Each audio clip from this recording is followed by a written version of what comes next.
nahalal na cardinal. Siya na ang ika-267th Pope.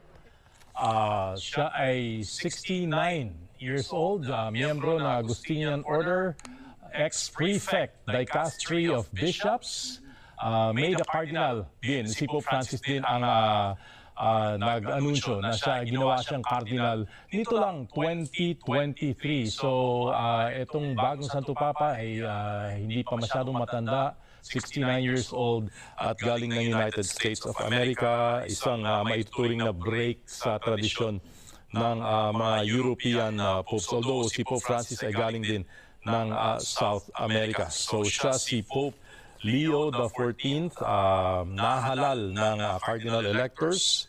2 araw lang na conclave. So ito ay isang mabilis na conclave, mabilis na botohan ng mga kardinal dito sa Sistine Chapel. Nitong gabi lang o nitong madaling araw ay lumabas na ang puting smoke na hudyat na mayroon ng bagong Santo Papa, si Pope Leo XIV.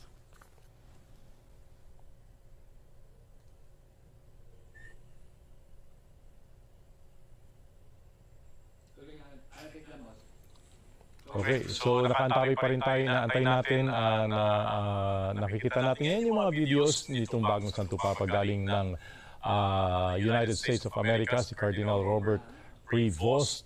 Pinili niya ang pangalang Pope Leo XIV.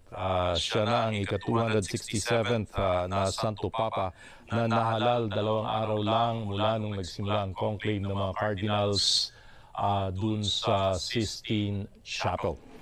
At inaasahan ng lalabas na siya anumang oras dyan sa terrace kung saan nakaantabay ang libu-libong mga pilgrims na 2 araw ding nag-antay ng resulta nitong conclave o pagpili ng Santo Papa pagkatapos ng pagkamatay ni Pope Francis mga 2 linggo na ang nakaraan. Nakakuha nga ito ng majority ng votes ng mga cardinal electors sa 2 araw lang. No? This is so far may tuturing na isa sa pinakamabilis na conclave na ginanap.